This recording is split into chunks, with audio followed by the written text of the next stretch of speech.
২৬ বিধানসভা নির্বাচনে ভবানীপুর কেন্দ্রটি আক্ষরিক অর্থে যুদ্ধের ময়দান। সম্প্রতি এই কেন্দ্রের জন্য নিযুক্ত রিটার্নিং অফিসার সুরজিৎ রায়কে নিয়ে তৃণমূল কংগ্রেস নির্বাচন কমিশনের কাছে তীব্র আপত্তি জানিয়েছে। তৃণমূলের পক্ষ থেকে নির্বাচন কমিশনকে চিঠি পাঠিয়ে দাবি করা হয় যে নবনিযুক্ত রিটার্নিং অফিসার সুরজিৎ রায় সরাসরি শুভেন্দু অধিকারীর ঘনিষ্ঠ। যেহেতু শুভেন্দু অধিকারী নিজেই এবার ভবানীপুর থেকে প্রতিদ্বন্দ্বিতা করছেন, তাই তার ঘনিষ্ঠ রিটার্নিং অফিসার থাকলে নির্বাচন অবাধ ও সুষ্ঠু হওয়া অসম্ভব। সুরজিৎ রায় এর আগে নন্দীগ্রামের বিডিও হিসেবে কর্মরত ছিলেন। তৃণমূলের দাবি তিনি সেই সময় নিরপেক্ষভাবে কাজ করেননি এবং শুভেন্দু অধিকারীর অঙ্গুলি হেলনে চলেছেন।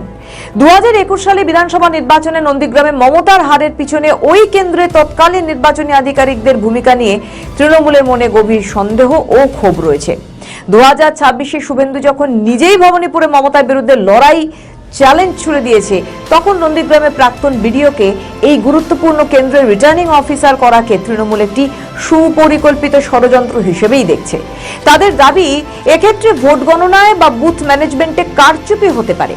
তৃণমূল জাতীয় কর্ম সমিতির সদস্য ডেরেক ওব্রায়েন নির্বাচন কমিশনকে চিঠি দিয়ে স্পষ্ট জানান, এই নিয়োগ ভোটের স্বচ্ছতা ও নিরপেক্ষতা নিয়ে প্রশ্ন তুলে দিয়েছে।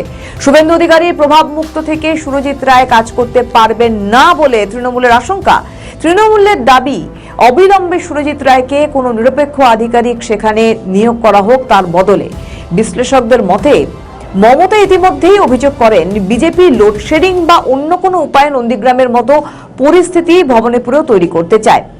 এই আধিকারিক বদল সেই আশঙ্কার পালে আরো হাওয়া দিয়েছে।